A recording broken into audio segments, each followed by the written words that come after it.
शब-ए बारात पे मेरी क्या रूटीन होती है, आज के इस व्लॉग में मैं आपके साथ शेयर करूँगी अपनी सहरी टू इफ्तार प्रोडक्टिव रूटीन। मैं आपको बताऊँगी कि रमज़ान में रोज़े की हालत में कैसे बगैर थके, बगैर किसी हेल्पर के आप अपने घर के सारे कामों को ईज़ी तरीके से कैसे मैनेज कर सकते हो। क्योंकि मुझे ऐसा लगता है एक औरत के लिए इससे ज़्यादा सुकून वाली कोई बात नहीं है कि वो अपने घर के कामों को, अपने बच्चों को, फैमिली को बहुत ही ईज़िली और टाइमली मैनेज करना जानती हो। और आप देखोगे ये मज़ेदार से, झटपट से, यूनिक किस्म के कबाब जो कि खाने में काफ़ी ज़्यादा टेस्टी है, बजट फ्रेंडली है और झटपट से बन के तैयार हो जाते हैं। हर बार की तरह ये व्लॉग बहुत ज़्यादा इन्फॉर्मेटिव है। आपने व्लॉग को पूरा देखना है बिना स्किप करे। किसी भी पॉइंट पे आपको आज का व्लॉग पसंद आए तभी एक लाइक और चैनल को सब्सक्राइब लाज़मी करिएगा। अस्सलाम वालेकुम, क्या हाल चाल है? कैसी है मेरी प्यारी सी यूट्यूब फैमिली? अल्हम्दुलिल्लाह जी मैं ठीक हूँ, अल्लाह का करोड़ों बार शुक्र है। अच्छा, यहाँ पर है जी सहरी का टाइम, सुबह के 3:15 बज रहे हैं और मैं उठ गई थी, बल्कि मैं सोई नहीं। किस-किस के साथ ऐसा होता है ना कि स्टार्टिंग में ना जैसे कि अभी रमज़ान स्टार्ट हो जाएगा तो पहले दूसरे रोज़े में ना नींद ही नहीं आती है पूरी रात कि हमें सहरी में फिर जाग नहीं आएगी, हम उठ नहीं सकेंगे, ऐसा होता है ना मतलब वो दिमाग में चीज़ चल रही होती है, तो मेरे साथ ऐसा ही होता है। तो आज तो ख़ैर अल्लाह का शुक्र है कि रात देर तक नवाफ़िल अदा कर रहे थे क्योंकि इतनी फ़ज़ीलत भरी रात थी, तो अल्हम्दुलिल्लाह से। तो फिर वो सब किया और उसके बाद मुझे नींद ही नहीं आ रही थी, मैं सो ही नहीं सकी। तो फिर आखिरकार 3:15 बजे ना मैं उठ ही गई क्योंकि मुझे हल्की-फुल्की भूख भी लग रही थी। मैंने कहा सहरी भी हो जाएगी और आज हम सहरी में खाएँगे ये फ़्योनिया। अरूज की शबरात आई थी, तो फिर अम्मी ने मुझे भी दी ये फ़्योनिया, रात को हम लेकर आए थे। तो मैंने तभी सोच लिया था कि मैं सुबह सहरी में ना ये फ़्योनिया खाऊँगी, मुझे काफ़ी अच्छी लगती हैं। मैं और हानिया रोज़ा रखेंगे, तो फिर मैंने एक ही बाउल तैयार कर लिया है फ़्योनियों का और एक साइड पे दूध गर्म करने के लिए रख दिया है। रात को इधर हॉल में बिस्तर हुआ ही नहीं था क्योंकि सजील उधर अम्मी के घर पे रुक गया था, कल हम जब गए हैं। तो हानिया वापस आ गई हमारे साथ, हानिया काफ़ी दिन से उधर रुकी हुई थी, कल हानिया वापस आई है तो सजील उधर रुक गया है। तो फिर हॉल में बिस्तर किया ही नहीं, सब अंदर ही लेट गए थे। तो फिर मैंने कहा कि देखो हॉल में ज़रा समेटने का काम करूँ, तो देखा मैंने कि हानिया ने ये अपनी क्राफ्टिंग करके यहाँ पर रखी हुई है, उसको बहुत ज़्यादा शौक है। अपने फ्री टाइम पे उसने ये सब ही करते रहना है, ये उसकी जो है ना फ़ेवरेट वाली हॉबी है। और स्टार्टिंग में तो ना मुझे गुस्सा आ जाता था कि हानिया तुम बहुत खिलारा करती हो, तो उस पे मैंने बोलना शुरू हो जाना। लेकिन अब मैं आहिस्ता-आहिस्ता देख रही हूँ कि ना उसने माशाल्लाह खुद को इतना इम्प्रूव कर लिया है कि बहुत ऐसी अच्छी-अच्छी चीज़ें बनाएगी, तो देख के ना मुझे बड़ी खुशी होती है फिर। तो मैं कहती हूँ कि कभी भी ना बच्चे को रोकना नहीं चाहिए, अगर वो कुछ भी कर रहा है ना तो स्टार्टिंग में आपको ऐसे ही लगेगा कि नहीं भई, अगर वो कुछ अच्छा सीख रहा है ना तो सीखने के लिए आपको पता है कि थोड़ा-सा मिसहैप्स भी होते हैं, गलतियाँ कर कर के ही इंसान सीखता है। तो ख़ैर वहाँ से मैंने वो सारी चीज़ें हटाई तो नहीं थी क्योंकि वो कह रही थी मम्मा मैंने अभी इस पे पेंट अभी और करना है, रात को ही मुझे उसने बोल दिया था। मैंने कहा अच्छा भई ठीक है। ख़ैर यहाँ पर दूध बॉयल हो गया तो मैंने फ़ेनिया के अंदर दूध ऐड कर दिया और इसी के अंदर मैंने 2 चम्मच रख लिए थे कि मैं और हानिया थोड़ा-थोड़ा खा लेंगे। हानिया का भी दिल था रोज़ा रखने का, उसने रात को ही कह दिया था। वो एक होता है ना बहन-भाइयों में कॉम्पिटिशन होना, तो वहाँ पर सजील कह रहा था कि मैं भी खाला के साथ उठूँगा, रोज़ा रखूँगा। तो फिर हानिया कहने लगी मम्मा मैं पीछे नहीं रह सकती हूँ, मैंने भी रोज़ा रखना है। तो मैं जब उठी हूँ ना तब तो मैंने नहीं उसे उठाया था, लेकिन जैसे उसे हल्की-फुल्की आवाज़ आई है ना, तो मुझे कहती मम्मा किस लिए उठी हो? तो मैंने कहा मैंने रोज़ा रखना है, तो वो भी फिर उठ गई थी मेरे साथ ही। फिर हम दोनों माँ बेटी ने वही थोड़ी-थोड़ी सी फेनियाँ खा ली, क्योंकि सुबह के टाइम ना इतना कुछ खाने को दिल नहीं करता है। हालाँकि रात को हस्बैंड दही वगैरह भी लाए थे कि अगर पराठा वगैरह दही के साथ खाना हो ना, बच्चे खाते हैं सहरी में दही शक्कर और पराठा वगैरह। लेकिन हानिया भी कहती है नहीं मम्मा मैं फेनिया ही खा लूँगी थोड़ी-सी, बस इसी के साथ सहरी हो जाएगी। तो टाइम से हमने खा पी लिया था, फिर दोनों माँ बेटी बैठे रहे, बातें-शातें करते रहे, फिर तिलावत की और उसके बाद जैसे ही अज़ान हुई तो नमाज़ अदा कर ली। फिर हानिया तो सो गई थी और मैं नहीं सोई हूँ क्योंकि सहरी के बाद मैं नहीं सोती हूँ, मेरे से नहीं सोया जाता क्योंकि मुश्किल से कोई आधा या 1 घंटा पीछे मिलता है सोने के लिए क्योंकि वापस से उठना पड़ता है बच्चों को स्कूल भेजने के लिए या हस्बैंड ने भी शॉप वगैरह पे जाना हो तो फिर मेरे से तो नहीं सोया जाता है। मेरे तो सर में दर्द होना शुरू हो जाती है इतनी देर सो के फिर वापस से उठने में ना, तो इसलिए ना मैं नहीं सोती हूँ। अब मेरे जैसी बहुत सी मेरी बहनें ऐसी हैं जिनके बच्चे अभी भी जो है ना वो स्कूल जा रहे होंगे, जिनके या फाइनल हो रहे होंगे, तो इस तरह से। तो इसलिए ना जो सोना है ना, वो स्किप करके ना इससे बेहतर है कि आप अपने घर के कामों को निपटा लें। मुझे पता है जब तक फैमिली में सब सो के उठ ना जाएँ, बिस्तर ना छोड़ दें, तब तक काम जो है ना, वो सही से होता नहीं है। लेकिन फिर भी घर का कोई ऐसा कोना, कोई ऐसा एरिया जो खाली होता है, जहाँ पे आप काम कर सकते हो, तो वो काम को अच्छे से निपटा लेना चाहिए। अब आज मुझे हॉल तो नहीं करना था क्योंकि हॉल में बिस्तर नहीं हुआ था। जब हॉल में बिस्तर नहीं ना होता, वहाँ पर खलारा भी इतना कोई नहीं होता है। तो वहाँ पर बस छोटा-मोटा आटा खिला रहा था वो मैंने उठा दिया था। तो फिर अंदर जैसे मैंने देखा ना कि सब उठना शुरू हो गए हैं, तो बस फिर यहाँ से मैंने सबको उठाया और सबको नाश्ता वगैरह दे दिया। अभी वो बैठे नाश्ता ही कर रहे हैं, तो मैंने आके अंदर रूम को सेट करना शुरू कर दिया है। आज मैं अच्छे तरीके से ज़रा रूम की ही डस्टिंग कर लूँगी, क्योंकि मुझे पता है कि आज मुझे हॉल का तो इतना ज़्यादा कुछ करना नहीं है। सुबह के टाइम हम औरतों के अंदर ये जो एनर्जी है ना, इसका लेवल कुछ अलग ही होता है। जैसे-जैसे दिन ढलता जाता है ना, वैसे-वैसे हमारी एनर्जी भी ना थोड़ी कम होती जाती है। तो रोज़े की हालत में जितना हो सके ना उतना ईज़ी तरीके से और हेल्दी तरीके से काम कर लिया जाए ना, तो वही बेहतर रहता है। क्योंकि एक काम होता है जो आपने बहुत ही ईज़ी और बिल्कुल एनर्जी के साथ करना होता है। तो घर के ये जो सारे सफाई के काम होते हैं ना, इसमें काफ़ी अच्छी खासी एनर्जी लगती है हम औरतों की। मतलब कि ये बोलो कि इतनी सर्दी में भी ना पसीने छूट जाते हैं घर के कामों को करते हुए। तो इसलिए ना अपनी एक रूटीन सेट कर लें कि सहरी के बाद आपने 1 घंटा या 2 घंटा लगा के अपने मॉर्निंग के जितने भी काम हैं ना, वो सारे वाइंड अप कर लेने। उसके बाद आपको बड़ी ही सुकून की एक फ्रेश किस्म की नींद आ जाती है। तो मैंने भी अपनी ना 1-2 घंटे की फिर नींद ले ली थी और उसके बाद अभी ये दोपहर का टाइम हो गया है। यहाँ पर ज़ोहर के बाद कोई 3 साढ़े 3 का टाइम है। हर शब बारात पे ना मैं कुछ ना कुछ मीठा बना के तक़सीम करती हूँ। तो आज डिसाइड हुआ है कि मीठे में हम गुड़ वाले चावल बना लेते हैं, क्योंकि मेरे सजील को काफ़ी पसंद है और वो कह भी रहा था काफ़ी दिन से कि मम्मा आपने गुड़ वाले चावल नहीं बनाए हैं। तो मैंने कहा कि चलो भी आज ये गुड़ वाले चावल ही बना के तक़सीम करते हैं। तो यहाँ पर ये सेला चावल है। मीठा चावल कोई भी बनाना हो, चाहे गुड़ वाले, चाहे मुतंजन या ऐसे ज़र्दा, तो इसके लिए सेला चावल ही सही रहते हैं। इनको ज़रा भिगो के रखना होता है 1 डेढ़ घंटे पहले, तो फिर ये काफ़ी अच्छे से पकते हैं। तो इसलिए मैं बड़े टाइम से आ गई थी किचन में, क्योंकि ये बना के मुझे मगरिब से पहले तक़सीम करने थे, फिर इफ्तारी भी बनानी थी, इसलिए ना फिर बड़ी जल्दी से आ गई थी। जैसे मैंने ज़ोहर की नमाज़ पढ़ी फ़ौरन से मैं किचन में आ गई। अच्छा, इन चावलों को पहले अच्छे से मैं ज़रा साफ़ कर लेती हूँ। हालाँकि साफ़ थे, लेकिन फिर भी ज़रा एक दफ़ा हाथ मारना सही रहता है। इनको मैं पहले ज़रा भिगो के रख दूँगी और ऐसे ख़त्म वगैरह दिलाने के लिए ना कोई भी चीज़ मैंने बनानी हो ना, तो उसका सारा सामान मैं बाहर से फ्रेश मँगवाती हूँ। कुछ भी ऐसे न्याज़ वगैरह तक़सीम करनी है ना, अल्लाह के राह पे ख़त्म वगैरह दिलाना है, तो उसके लिए फ्रेश चीज़ें ही आएँ ना, तो वही सही रहती हैं। घर में से कुछ भी जूठा निकाल के इस्तेमाल करना ना, तो वो सही नहीं लगता है। इसलिए ना जो भी चीज़ इसमें इस्तेमाल होनी है, चाहे वो घी है, ऑयल है, कुछ भी है, तो वो मैंने बाहर से मँगवा लिया था फ्रेश ये भी। अच्छा, इसके बाद ना मैंने यहाँ पर सॉस पैन में पानी गर्म होने के लिए रख दिया था, हल्का-सा पानी नीम गर्म कर लिया है। इसी के साथ मैं ये चावल को वॉश करूँगी और इसी के अंदर ना फिर ये भिगो के रख दूँगी चावलों को नीम गर्म पानी में। इससे ना चावल ज़रा अच्छे से भीग जाते हैं, जल्दी फूल जाते हैं ज़रा। तो वो मैंने किया और उसके बाद ये मैं गुड़ वगैरह निकाल लेती हूँ। ये चावलों की ना ज़रा तैयारी पहले से करके रख दो ना, तो चावल फिर झटपट से पक जाते हैं और अच्छे भी पकते हैं। और ये ज़रा ना ईज़ी तरीका है मेरा ये चावल बनाने का। हर कोई अपने तरीके से कुकिंग करता है, अपने तरीके से जो है ना खाने-शाने बनाता है। लेकिन ना मुझे ऐसा लगता है ये गुड़ वाले चावल बनाने का ना बड़ा ही ईज़ी तरीका है। यहाँ पर मैंने गुड़ निकाल लिया एक बाउल के अंदर और दूसरे ये छोटे बाउल के अंदर मैं ये बादाम निकाल देती हूँ। इनको भिगो के रखना है दोनों चीज़ों को मुझे। तो यहाँ पर ये 1 किलो गुड़ है, 1 किलो चावलों के लिए 1 किलो गुड़ बिल्कुल सही है, एकदम परफेक्ट मीठा होता है। इस तरह से बराबर-बराबर की चीज़ लेना, तो 1 किलो चावल में 1 किलो गुड़ जो है ना बिल्कुल सही रहता है। तो यहाँ पर मैंने गुड़ को और बादाम को दोनों को ना मैंने गर्म पानी के अंदर भिगो के रख दिया है। इस तरह से ना गुड़ मेल्ट हो जाएगा जल्दी से और इसकी चाशनी बनाने में फिर इतना कोई टाइम नहीं लगेगा।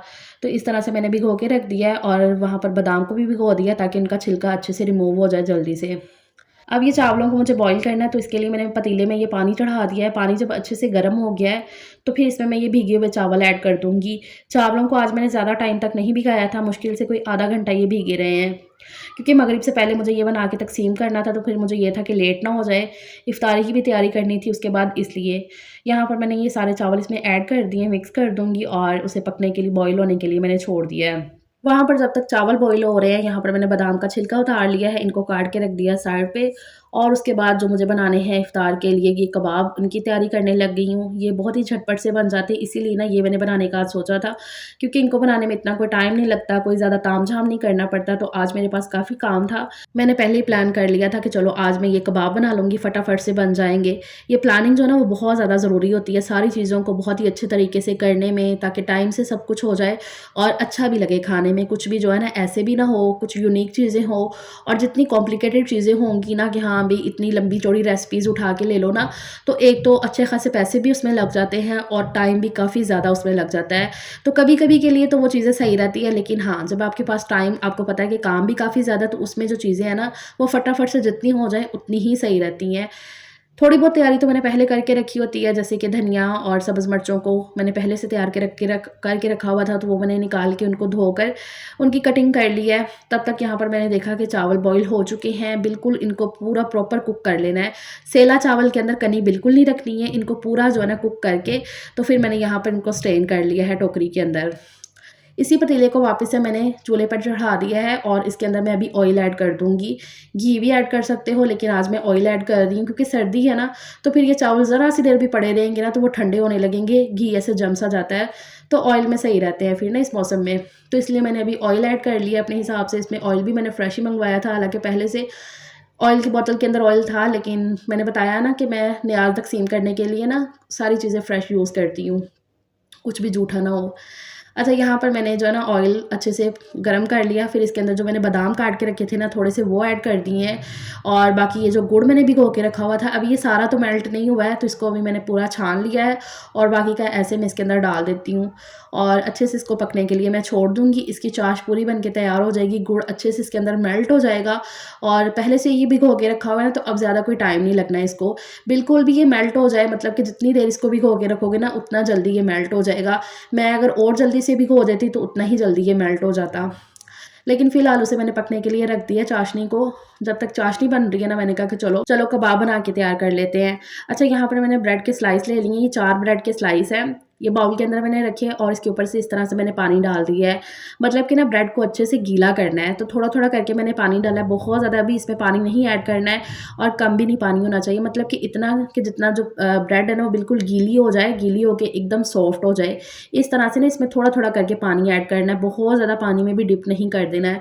तो इसलिए मैंने थोड़ा-सा पानी ऐड किया, देखा अपने हिसाब से जितने में ब्रेड जो है ना अच्छे से सोक हो गई है, इस तरह से हो गई है, तो फिर इसमें से जितना भी पानी है ना वो मैंने सारा निचोड़ दिया है और इस तरह से इसको निचोड़ के तो ये बाउल के अंदर रख लिया है। इस तरह से ना ब्रेड को आपने करके रख लेना है। पानी उसमें ना बहुत ज़्यादा नहीं होना चाहिए, अच्छे से पानी को स्क्वीज़ कर लेना है। ये बॉयल अंडे हैं, इनको मैं अच्छे से कद्दूकश कर लूँगी इसके अंदर। मैंने तो 2 अंडे लिए हैं, 4 ब्रेड के स्लाइस के लिए ना 2 अंडे काफ़ी हैं। अंडे 3 भी कर लो, कोई इतना मसला नहीं है, लेकिन मैंने 2 अंडे जो है ना यहाँ पर बॉयल करके ठंडे हो गए थे ये अच्छे से, तो फिर इनको मैं इसमें कद्दूकश कर लूँगी। इतने ही कोई मज़े के कबाब बनते हैं, बहुत ज़्यादा टेस्टी लगते हैं और आप देख भी रहे, कोई इतने ज़्यादा ये मुश्किल भी नहीं है बनाने और ना ही इनमें कोई इतना ज़्यादा कोई खर्चा होता है।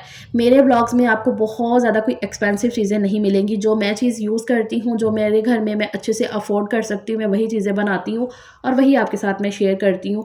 और मुझे पता है आजकल ये जो महँगाई का दौर है ना, इसमें यही सारी चीज़ें हम मिडल क्लास के लिए ना बहुत ज़्यादा सही रहती हैं कि जितनी लिमिटेड हों चीज़ें और उतनी ही मज़े की भी हों।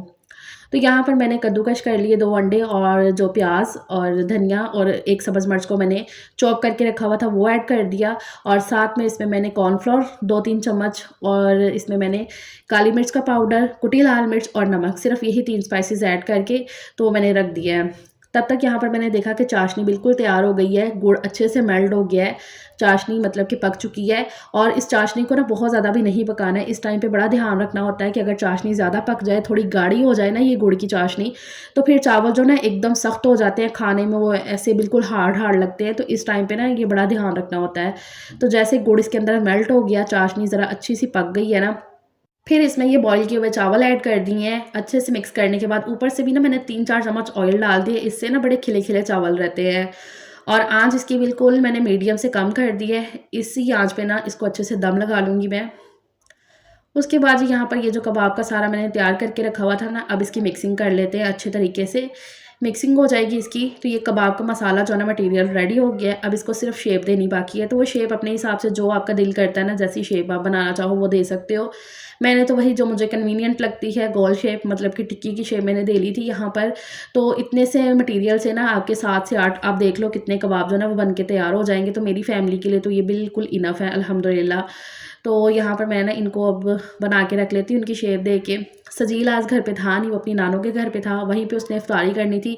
नानों ने उसके लिए तो फुल ऑफ चीज़ें, क्योंकि उन्हें पता है कि भई मेरा दोता ये सारी चीज़ें खाता है शौक़ से, तो वहाँ पर बना रही थी। ख़ैर जी, यहाँ पर ये कबाब को मैंने शेप दे के रख लिया है साइड पे।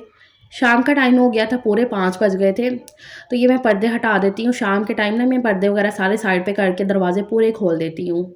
यहाँ पर तब तक चावलों को भी दम आ गया था, तो इसमें से ना मैं निकाल लेती हूँ अभी 1 प्लेट छोटी ख़त्म के लिए, तो वो मैं पहले ख़त्म दे लेती हूँ और उसके बाद मैं तक़सीम करती हूँ।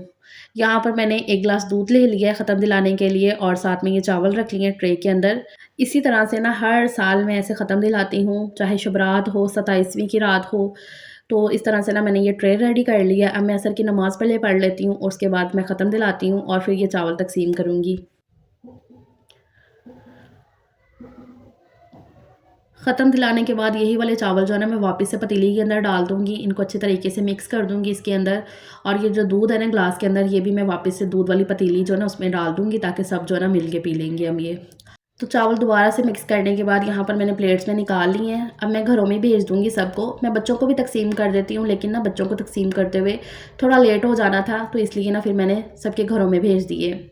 और बाहर ना आंटी आग जला के बैठ जाती हैं, जैसे शाम होती है ना तो आग जलाई होती है उन्होंने, तो वही उसका धुआँ आ रहा था। ख़ैर जी चावल मैंने तक़सीम कर दिए थे, इसी बीच में हस्बैंड भी आ गए थे शॉप से।